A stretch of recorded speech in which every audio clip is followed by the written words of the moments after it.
Good evening and welcome to Bonga Dada Bonga, a platform for women's voices. I am your correspondent, Ella Dashanaba King, and with us in chat room is correspondent Teresa Kemp, and we hope in the studio today will be our co-anchor Rakaya Murphy, who is our health and wellness expert. All right. So now, what's going to be happening on the news today is we will bring on other professionals to be on the show, as we always do. We'll bring on other professionals to be on the show. We will bring on other co anchors as well as anchors and guests, and they will be talking to you about news, what's trending, what's hot, what's not, and they will also be talking about special programs that we want to present here on the Bonga Dada Bonga Show. Okay, so from the Republic of Panama, our birthday girl is here, Coach Rakaya. You want to greet the audience, Coach? Good evening, family in Nairobi, Kenya, and globally. This is Rakaya Murphy, your herbalist lifestyle coach. I am so happy to be back at Bunga da Bunga. Bonga Dada Speak, Bonga. Bonga Bonga da Dada Bonga. Bonga. Speak, sister, speak. Thank you for joining us, and please tell your friends and family to join in the conversation. Okay, Back to right you, now we like Queen. Okay, we like to just go right ahead and give a few shout outs to, she calls herself a celebrity blogger out of Nairobi, Kenya. Her name is Linda Frank Raphael. Hello, Lady Linda. Hello also to Chief Salanga out of Ghana, Chief Hatsu, Chief Lamanya, Nana Gadamore, and Aisha, all out of Ghana West Coast. Hello, shout out to Sissy, Ernestine and Principal Malungu in Namibia. We have Ursula, Tina, and Lady Mo from Atlanta, Georgia, USA. Hello to all of you. We're really very, very glad that you're here. And this is the month of July. And July brings beauty in all forms. Okay. And a lot of events also for you to mark on your calendar this month. We're also going to be giving you some gardening tips, some astronomy highlights, some seasonal recipes, some folklore, and yes, much, much more. Stay tuned. Ra? Bonga da Bonga. A new platform for women's voices, a site, point, a space that thrives to amplify voices of women and survivors who have been historically silenced. Bonga da Bonga joins the growing list of service organizations and supporters of women causes in countries across North America, Latin America, the Pacific Rim, and Africa. You will hear phenomenal, extraordinary, even heartbreaking stories of some of the most courageous, powerful, and inspiring women, girls, and some men too you ever meet. Each and every one of them is a superhero. And at Bonga da Bonga, we're honored and proud to share their colorful biographies, experiences, narratives, testimonies, and stories with you. Back to you, Queen. Thank you very much. This program called Bonga Dada Bonga, let's share with you why we think it is important. Number one, Bonga Dada Bonga is in place to dispel the myths and the misconceptions about what women's roles are, what women can do, and what fact women are really already doing around the globe. Bonga Dada Bonga is an excellent opportunity to generate visibility, familiarity, understanding, comprehension, realization. Oh, there's just so much that you can get by tuning in to the Bonga Dada Bonga show. It is a support for women's aspirations, of which there are many. And we are about promoting women's rights. We are about promoting men's rights, children's rights, but we certainly want to speak to the platform for women. All right. We have also found out that we will be covering stories from a variety of cultures. Namibia, a place where Queen Mother has once lived, South America, Ukraine, Israel, Kenya, and other countries. We thank you for tuning into Bonga Dada Bonga, a new platform for women's voices, coming on every Thursday live at 12 noon New York time and 7 p.m. Kenya time. Thank you. How does the show work? Okay, Bonga the Bonga works with various women in leadership roles and influences. Will moderate as host for the sessions, interview and show guests, speak to news events, and address the current state of affairs and trends. The co-hosts are from a colorful spectrum of journalists, campaign managers, activists, political analysts, women organizations, political scientists, publicists, and educators who would deliver opinions, commentary, and analysis on the matter at hand. And now, for women feeling invisible and overlooked in the workplace, to artificial intelligence, women in the digital space, the Pope allowing women to vote, to women gambling addicts. We hear their stories in the news. Social media can spread awareness of issues that affect women, create a platform for their voices to be heard, and inspire and empower women to take action. One way to harness the power of social media for female empowerment is to use it to share stories, resources, and tips for success. Tonight's highlights on July. Back to you, Queen. Thank you very much. Let's talk about this month of July that we're in. Huh? What does the month of July say about you? What does the month of July say about people born in this month? Let's share a little bit of that with you right now. People born in July share most of their traits with June babies, but they do have a more cheerful countenance, it is said. July babies are naturally adventurous. You are kind and you are sympathetic. They tend to be loners and they tend to be very sarcastic as well as a little eccentric. Interesting. People born in July are susceptible to bouts of depression. This is what is said about people born in the month of July. Trust me, Queen Mother did not make this up. July just happens to be the seventh month of the year. Can you believe it? That we've already gotten into the seventh month? Woo! And it is also the fourth month of 7 months, so we have a length of 31 days. Yes, July is one of those months where we get the full 31. It was named by the Roman Senate in honor of Roman general Julius Caesar in 44 BC. Because July was also Julius Caesar's birth month. Interesting facts about people born in the month of July. They're optimistic, they can be very charming, they're known to be generous, emotional. You know any July people? They're known to be focused.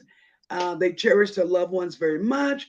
They tend to have a lot of good self control and they tend to have a strong work ethic. Okay. What's July's birthstone? Uh, July's birth, July's birthstone is ruby. July's Ah, birth flower is larkspur and water lily.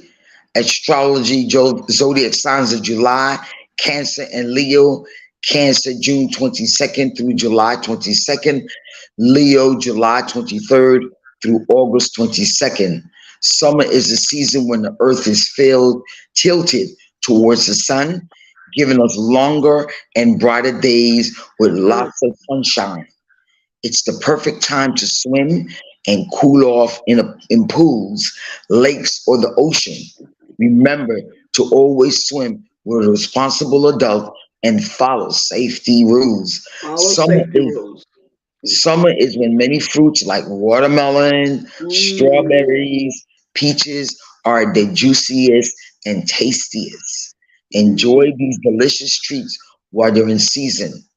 Fireflies, also known as lightning bugs, come out during summer nights, while the hottest month in Kenya is February, with an average temperature of 20.5 Celsius, 69 degrees Fahrenheit. The coldest is July at 16.5 Celsius, 62 Fahrenheit.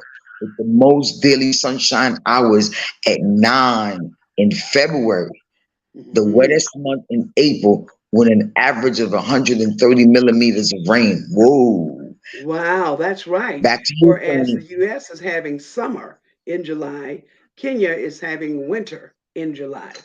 And once Wow. again, our winters are not like the winters that we know of in America. There are some regions of this country that gets cold. The cold time is in the month of July. So I have like one blanket and it is certainly on my bed at this time. Okay. And I have a little space heater that when it gets too chilly, I will put on. But we don't have any central heating system in the homes where we live. Not at all. Not at all. So it feels good when you Wow. turn on that little space heater. Uh, but that just goes to show about the warmth of the weather that we're used to experiencing here in a place called Mother Africa, on the continent of Africa.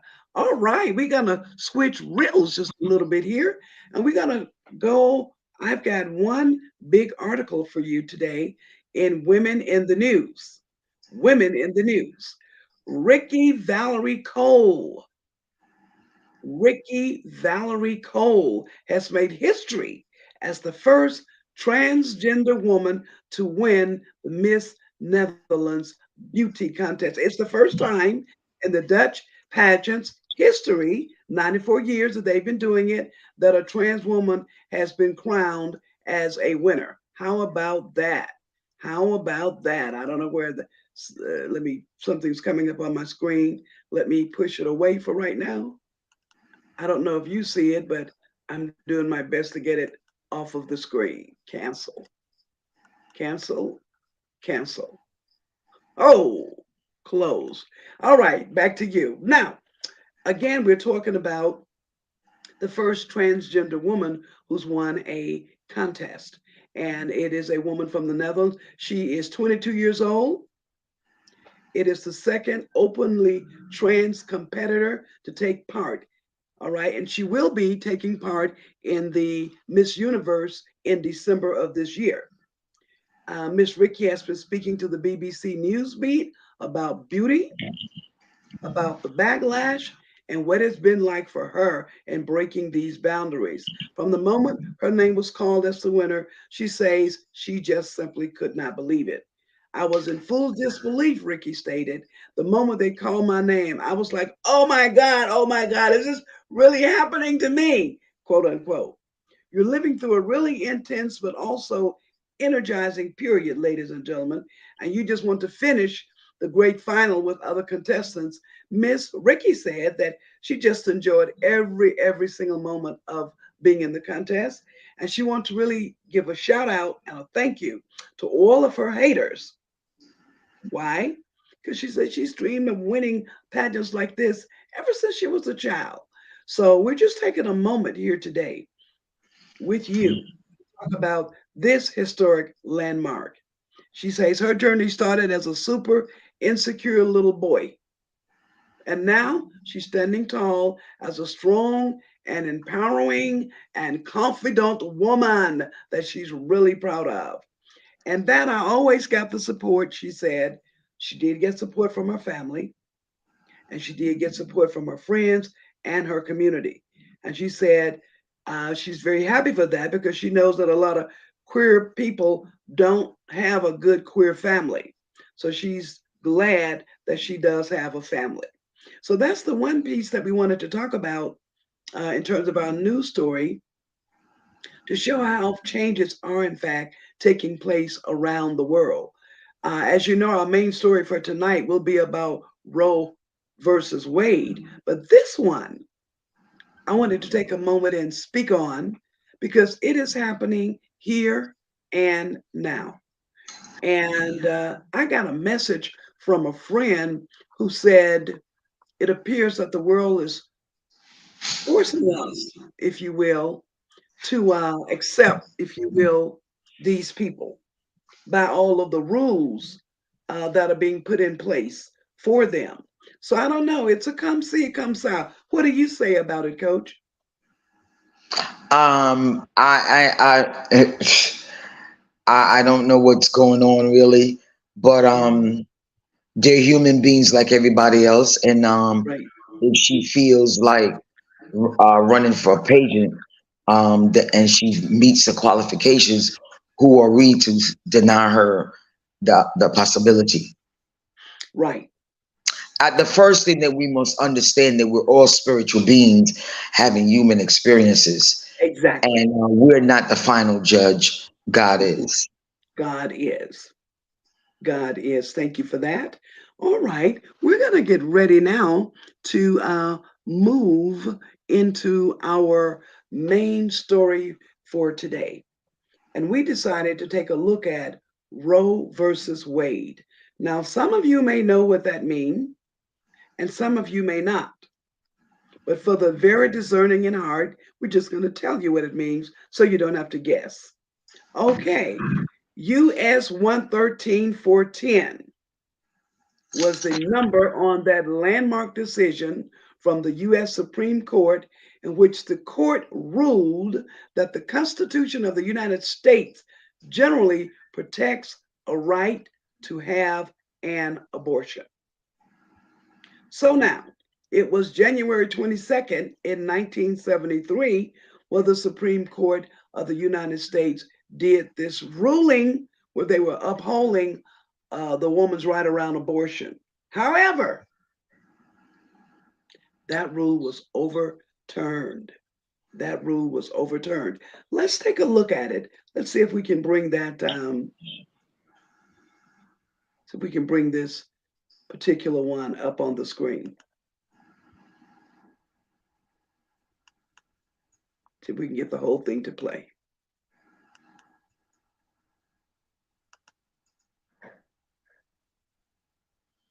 Okay, do your thing. I hope I have the it's on screen. I want to take it to full screen, but I was also trying to get the sound. Let's try it Right. full screen. Okay. And let's see what we can do with the sound. It is not muted, so it should be playing about now. See if we can get it to play.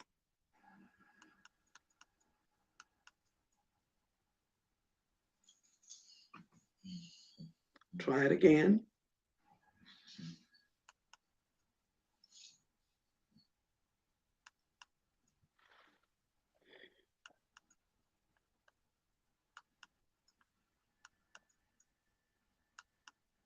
Oh, I'm so sorry. As you can see, it is here. I've got everything on. Let's just try this. No, it's unmuted. Should be playing. So as of this moment, we're going to exit from the full screen. I don't understand that we were able to get it to play earlier before the show, but I'm just going to call it a technical problem. I will exit the full screen and then I will just speak to you about it. Okay, that's what we're going to do right now. So for years, this is how Roe was overturned. For years, the anti abortion rights politicians promised to appoint judges and justices who were hostile to abortion rights. But at every turn, these politicians used their power to manipulate the nomination rules. Now, the Supreme Court is dominated by justices who are hostile to abortion rights. So on June 24th, 2022, roughly a year ago, the Supreme Court ruling overturned Roe. And by overturning it, it meant that it ended the federal constitutional right to abortion in the United States. Now, what does this mean? What does this mean? Wow. Let's talk about that. And next week, we're going to talk about what this decision will mean for Africans. Today, we're talking about what it means in America. Okay. The Harvard Kennedy School faculty decided to come together and analyze what the U.S. Court Supreme ruling did when it ended constitutional protection for abortion. So we have several faculty right, from the Harvard Kennedy School, who decided to write a piece on what Roe versus Wade is all about. So, what we're going to do today is we're going to talk about the views of three of those faculty.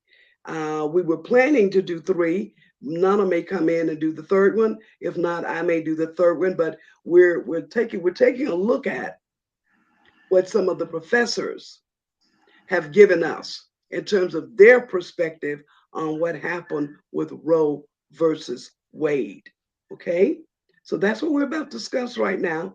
And we'll try later to see if we can get the video to come up.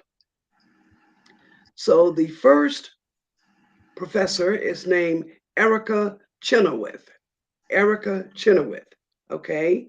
And Erica seems to think that a lot of people have expressed cynicism and skepticism about the power of protesting and protecting or securing rights. You see, this thing about abortion rights, it's really when a woman is having a child and whether or not that child will live.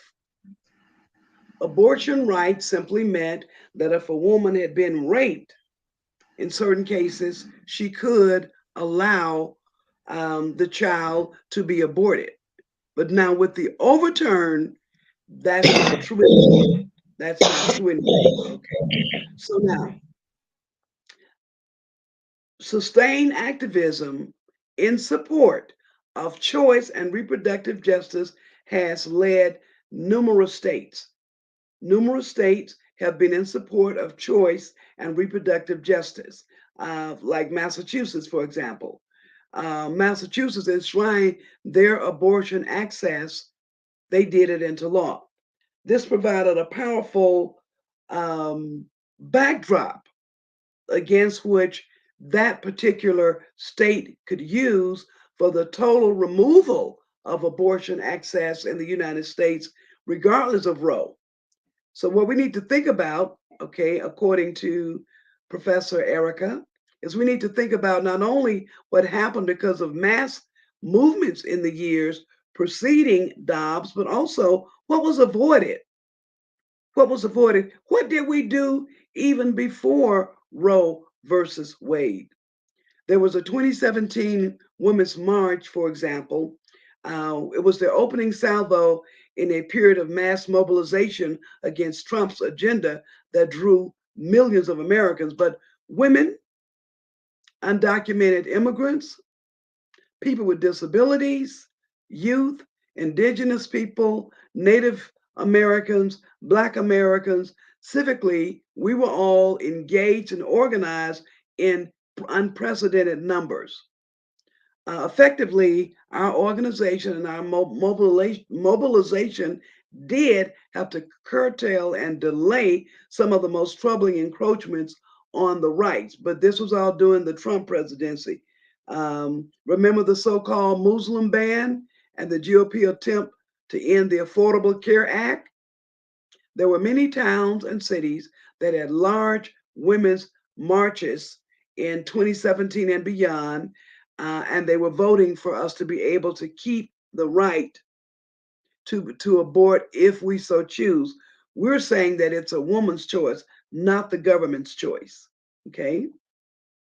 We also just want to point out, according to this one particular professor, stated this, that the coalition of women was powerful enough to bear a majority in the Senate and maintain a majority in the House, and it defeated Trump at the polls, and it starved off the attempt to stay in power after losing.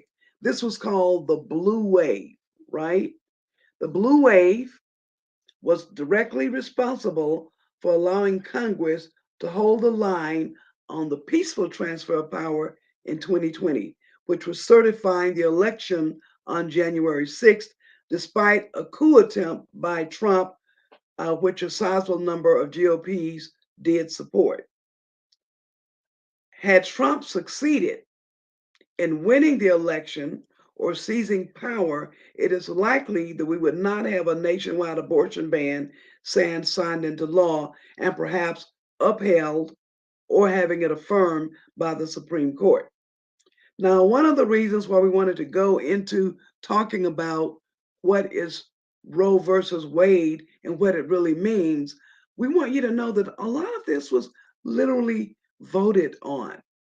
And the people who voted on it were the people in the Supreme Court. The people in the Supreme Court, for the most part, are white, elderly men.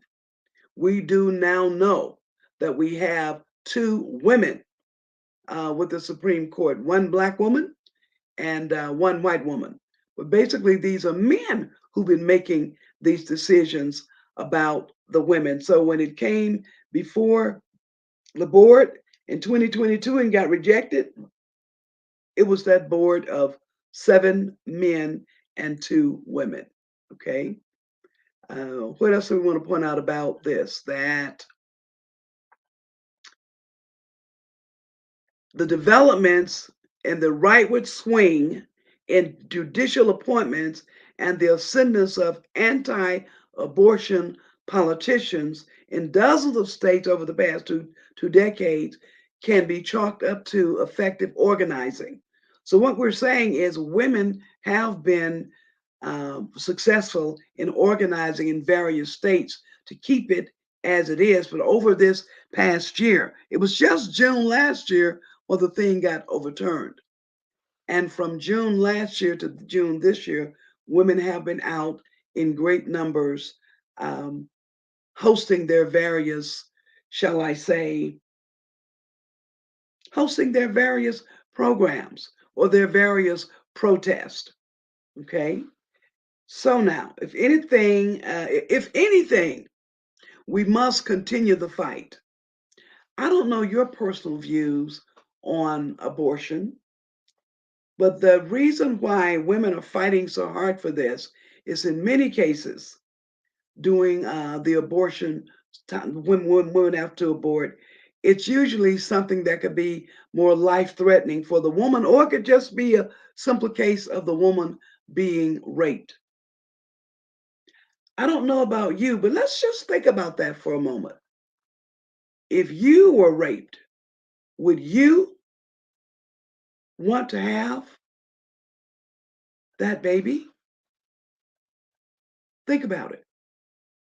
If you were raped, would you want to have that baby? I'm going to ask Rod to step in on this and see what she has to say. She is a mother and she's also a grandmother, and so am I. Tell us, what will you do? What's your I, feeling on that? I If you believe were raped, if I was raped, I would not. I would hope that there was a mechanism in which I could resolve the dilemma. I believe that the discussion is not abortion.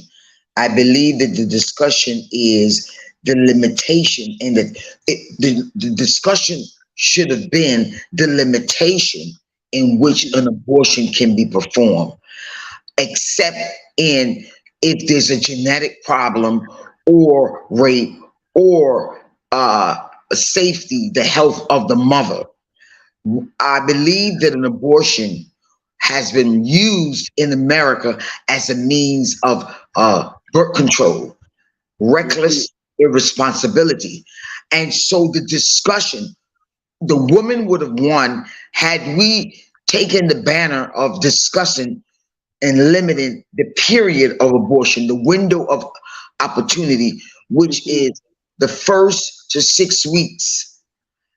Anything after that, uh, we know that the baby is forming, and so there is life, and so we would have gotten a little bit more if we had taken another angle in the discussion. Secondly, it is not really our fight. It is white men trying to control white women because they're in the minority and they want the woman to stop having abortion and have their children. And mhm. so, if you really look at it, it's not even our fight. I mean, um, It may Although not be our fight, but we certainly are affected by it. we're affected by it, we're affected by it, yes and no. Yes and no. Think about it. With the disparities in the healthcare system, are they really talking about melanated people? Are they really talking about Latinos? So, notwithstanding, like I'm saying, I believe that had we, the woman, gotten involved and discussed the limitation of abortion as opposed to the open platform, we would have gotten a little bit further, and perhaps the that would not have been overturned. And that is going to be the discussion that's going to have to take place in the future. Right. When do you have an abortion? Uh when and for some When is it too late? right, when is it too late? And for some Christians, the evangelists, they're the ones that really push this. They believe that at the onset of pregnancy, life begins. And Mhm. uh perhaps it does. However, there are extenuating circumstances that you or I or anyone cannot determine for another woman, because that is the woman's body. And so for us to carte blanche run around trying to decide people's lives, that's where I separate and have an issue with. That is Mhm. that's how I feel. Well, we know that women who are unable to access abortion, they could die or they could become very, very, very severely injured from medical complications or from intimate partner violence. Okay. The potential harm, we'll just finish up with the point of this particular professor. The particular harm to people who are most adversely affected by these policies and their reduced ability to participate in civic action is an important reality that our society will need to address without a doubt. Without a doubt. Um, I'm not going to go into the fourth capacity there, but I'll just say a little bit about the lady Erica Chenoweth, who's a professor at the Harvard School, basically taking a stance and taking a position, if you will, on abortion. The second person that we would like to discuss today is called Archang Fung, Oh, Mr. Archang Fung, Fung. No, okay. Miss Armstrong Fung. We're only doing three. We each was doing one perspective. And then next week we'll do perspectives from others who have a lot to say about this abortion until we've completed the subject matter. Okay. On Friday, we're talking a year ago, the Supreme Court determined that women do not, I repeat, that women do not have a constitutional right to choose whether to terminate their pregnancies and overturn the 50-year precedent which was established Roe versus Wade. Again, we're speaking from the standpoint of Ms. Archang. She says, I deeply believe that women have a right to choose because it is essential to women's dignity, to women's equality, and to women's freedom. But tens of millions of other American citizens disagree on that because of their own earnest reasons. They have their own perspectives as to why they don't believe. Perhaps the fundamental challenge to democratic governors is coming to solutions that citizens can regard as legitimate in the face of such agreements. In large measure, the crisis of American democracy is that many Americans simply don't trust the judicial system and they don't trust the political institutions to settle their disputes legitimately. So what we're getting to hear now is that even when women have cases, and they have to go before a judge, if you will, and be ruled. Women don't feel comfortable in a lot of those situations. Okay. And they just feel like the people aren't there to help them. They're there to rule on something that has nothing the woman feels to do with her. For the last 50 years, the anti abortion partisan regarded Roe as an illegitimate usurpation of democratic authority. These are those who didn't believe in the Roe versus Wade. They thought that it was, once again, a illegitimate usurpation of the democratic authority. Why should 9 unelected and highly unrepresentative judges, which was the court that decided Roe in 1973. Again, 8 white men, Justice Marshall, a black man, were able to make such monumental and socially controversial. How could they make such a law? How could they Because make a law? it So it was the right thing to do. it was the right thing. That's right. It was the Pro right thing to do. another And American um, believed in it, but at the same time, there were also those who criticized the court's legitimacy to make such a decision. Okay. And this is something interesting to note. Of the 6 justices who supported the judgment, 5 of them were appointed by presidents who lost the popular vote. ah, Okay. Clarence Thomas was appointed by Bush, who did not win the popular vote. The second mm, problem of the Supreme Court legitimacy, who chooses the justices is the larger electoral college, which is the problem of minority rule in the United States in terms of how we've got it set up. Okay, by September of 2021, only 40% of the Americans said they approved of the Supreme Court. mm, Now, the problem with the court's legitimacy is that the justices themselves deeply disagree. The justices themselves deeply disagree about about what the Constitution requires, or even how to make that determination. How about that? So the dissenting justices instead they stress the contemporary harm to women and the need to adapt for what they're calling enduring principles to changing technologies and conditions. So then there's the question whether the Constitution itself is sufficient to ground all of the rights and freedoms that we should have in the 21st century. Lastly, she's saying it's significantly updated that 50 years ago, well before the arrival of the personal computer and the internet, the 26th Amendment lowered the voting age to 18. Okay? A friend of mine who also happens to be a great political historian observed recently that those who wrote the Constitution almost certainly didn't intend for it to govern the country's affairs 250 years hence. later, 250 years hence. later. And Okay. We would anticipate that a lot of things will change, yes? herein lies the hypocrisy. Mhm. Um, what about all the children that are in foster care that no one is adopting?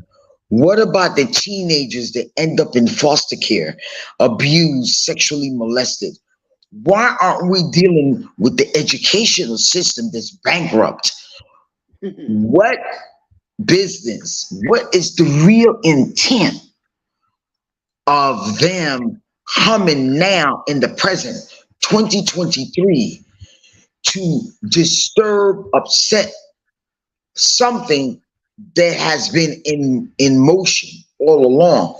And this is why the reason why I don't think we got any further with it is because we came from it from the wrong angle, my perspective. Read this piece that just came on the board if you can see that. Can you see that? Sheila Jassana? Oh no, I can't see that.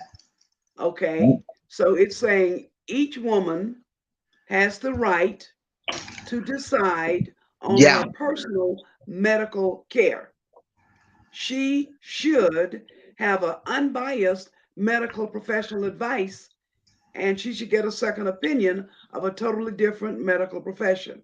And then go, wow, wow. So I what we're reading now is they're saying I get more agree. than one opinion, but also make sure that you take time to listen also to your God. Okay. They're Right. saying make sure that you get more than one opinion and also that you take time to listen to your own God. The government and no one else has the right to question the opinion and decisions of the woman. I Most agree. men do not have the issues or questions by the public. Beautiful, I beautiful. agree. There's a handful of states right now which majority public opinion opposes a woman's right to choose. And Yeah. they're elected to prescribe abortion. The states are West Virginia, Arkansas, Oklahoma, Mississippi, Utah, North Dakota, Tennessee, Louisiana, and South Dakota. And there are a large number of states in which public opinion strongly favors choice and in which the laws will likely protect it. These particular states would be Massachusetts, New York, California, and many others. But there are a number of democratically problematic states in which a majority of the public supports legal abortion. But due to gerrymandering and other deformations of democracy, laws are unlikely to afford women reproductive choice. Queen, are you referring to other manipulative tools that are utilized to disempower the public? The public and also used to disempower the women, which is Right. why we must be educated on this issue. Right. Must be educated on this issue. And even though right now we're talking about Roe versus Wade and the effect that it has on American women, next week we're going to talk about the effect that that ruling could have on women, African women. Okay. Yeah, we're going to talk about the effect that it could, in fact, have on them. Um, okay, what do you think about this? Democracy is a miracle because it requires each of us sometimes to subordinate our deeply held commitments to the contrary determinations of legitimate democratic processes. Okay? Uh, so, what we're saying is that What really, was is it really a miracle? We all have our commitments, we all have our thoughts, we all have our beliefs around abortions. So, democracy, it says, is a miracle because it requires each of us sometimes to subordinate our deeply held commitments what to the what country, okay, and take more look at the democratic process. I don't know. I just got a problem with a process, whether it's democratic or republic, in choosing what I need to do if I'm in trouble around having a baby, which is at least a 21-year commitment. I feel that a democracy, a real democracy, is a democracy in which a consensus, a discussion is uh, initiated. Everybody brings their facts and evidence or whatever to the table, and a consensus is derived. Mhm. There go daring lies that we're not a democracy, we're a republic. A republic by which the men in Congress, very few women, are Mhm. are believing and thinking that they're the ones that's supposed to be running things based upon a paternalistic outlook on life. Mhm. Mhm. And so therein lies the problem. They're always trying to subvert and covert the woman's view, and they're Mhm. afraid of the woman. But ultimately, all of this is going to go back. It's just, it's Mhm. just. It's just a few running scared, trying to cut into every little nook and cranny. Case in Mm, point, affirmative action, and mm. trying to flex their muscles. But this, regrettably, unfortunately, that we have to be going through this right now. But I am quite confident that all of this is going to be going back to murky waters. Mhm. Well, we certainly hope so.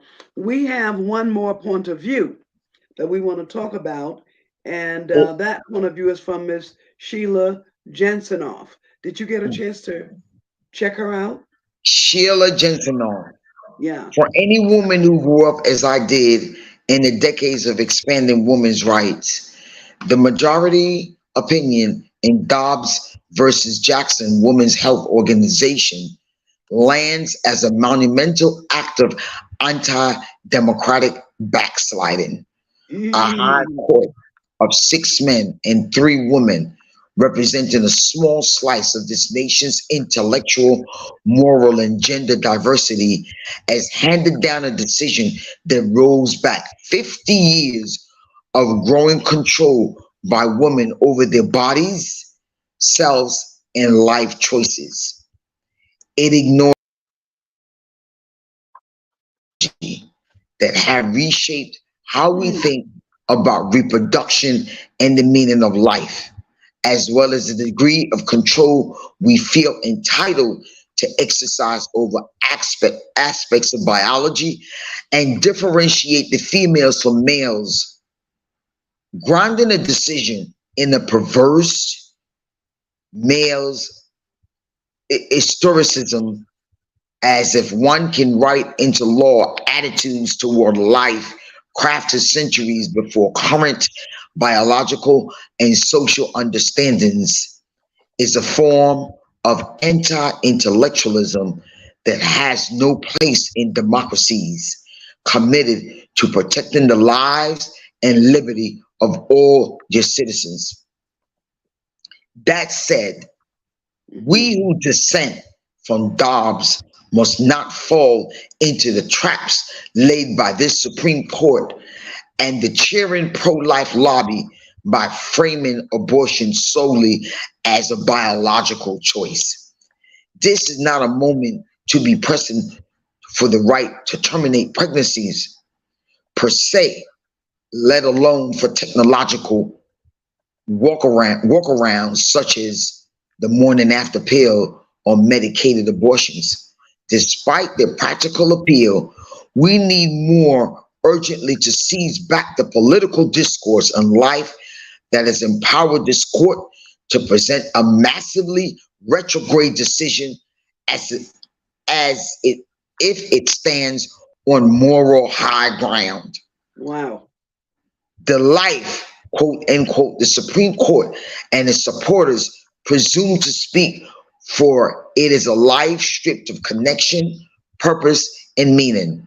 Dobbs reduces the cultural complexity of pregnancy, motherhood, and family to the right of each individual conceptus to be born alive. This reductionism flies in the face of women's claims to equal opportunity, though they bear the greater burden of procreating and often of nurturing. Rights, moreover, are not static principles like preserved specimens pinned forever to the text of an ancient parchment. Mm.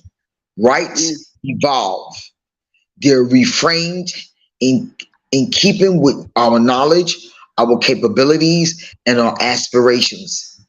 It is this dynamism, the freedom to reimagine liberty and equality as knowledge advances and technologies change, that we must reclaim from Dobbs' illiberal framing of what life truly means. When where then to begin? Let us note first that Dobbs cuts against the grain of contemporary gender politics and visions of human progress. in the Americas and the West. One after another, socially conservative majority Catholic country has moved in recent years to liberalize abortion laws to give more voice to women. Example: Italy, Ireland, Argentina, Colombia, Mexico, Chile. European countries have long recognized that respect for developing fetal life need not be tied to punitive abortion laws. Germany is a case in point. Under German law, life begins at the moment of conception, and the country's basic law decrees that human integrity is inviolable. Mm. Nonetheless, Germany acknowledges that legal abortions are necessary to safeguard women's health and well being, and recently eliminated a Nazi era ban on providing information about abortion services. In the Mm. Netherlands, effective family planning and liberal abortion laws coexist with strikingly low numbers of unwanted pregnancies and abortions. These Interesting. powerful currents of liberalism demonstrate a growing unwillingness in progressive societies to let the biology of reproduction dominate women's autonomy.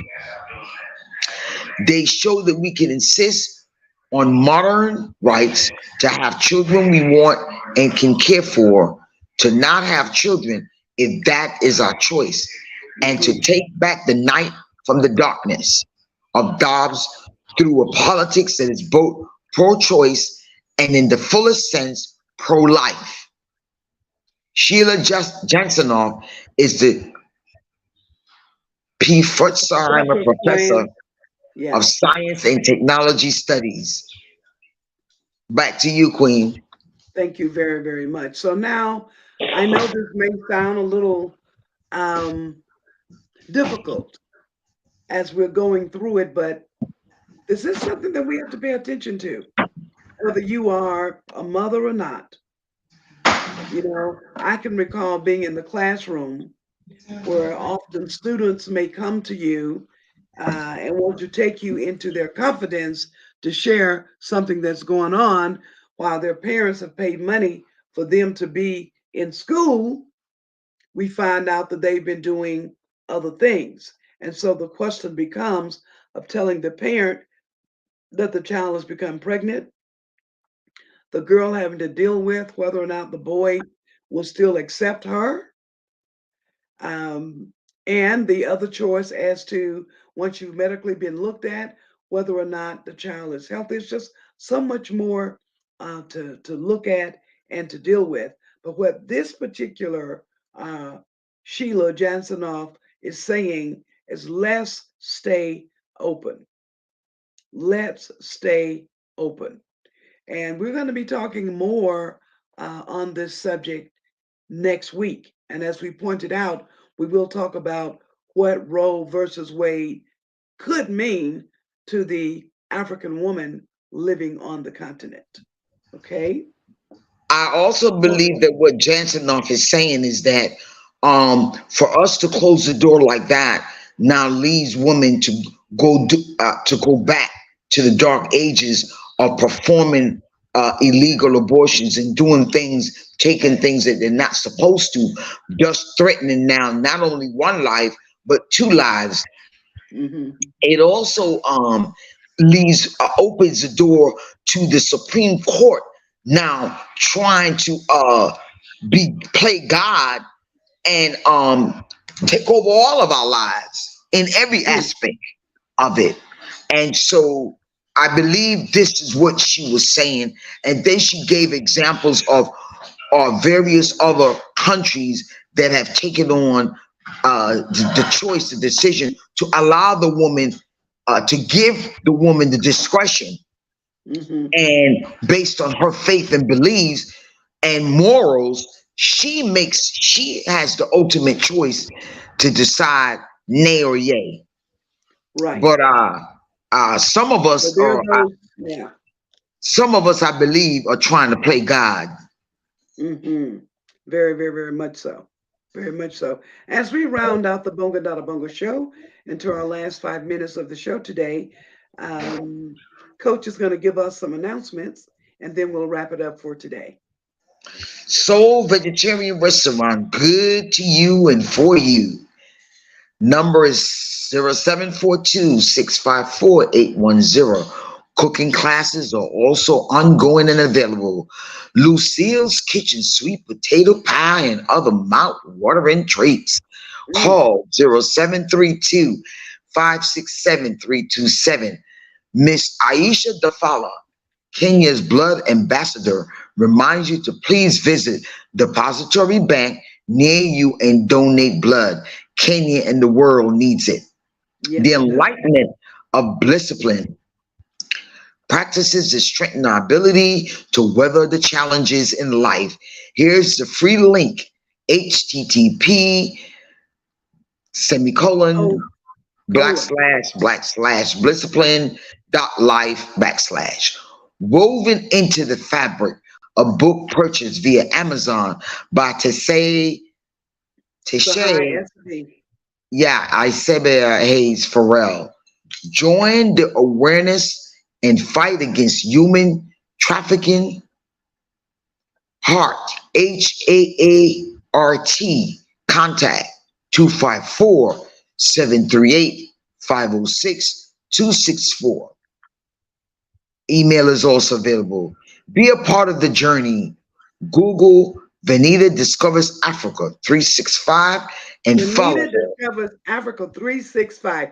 This is a sister who, in fact, retired in December and decided to live out her life's dream. And her life's dream was to visit Africa. So, Sister is visiting a different African country every month for 12 months. And you can actually go with her on this trip. In fact, in fact, just Google Vanita Discovers Africa 365. Vanita Discovers Africa 365. And next week, she's actually having some interviews of some of the entrepreneurs that she has met in Africa. We will be covering that story as well. But imagine somebody retiring and then taking on a life's dream. Are you ready to do something like that? Could you do something like that? Would you do something like that? I think I got you. Yes, I go think ahead. it's a beautiful I think it's a beautiful journey of exploration and discovery. And you learn about yourself and you learn about people and you learn about the world. Oh, yes. And And that's what she's doing. So all you have to do is Google Venida, Venida, Venida Discovers Africa 365. And she is now, I think, into her third or fourth country. But if you Google her, you just go right in there and see what girlfriend is doing. And we'll have her back on our shows next week as she's bringing us some interviews with some of the wonderful Africans she's met while traveling in Africa. Queen, I want you to see if we can invite the Discipline group again to really emphasize why this program is important, especially and in particularly there's a great many of us that are suffering from anxiety, Oh, suffering yeah. from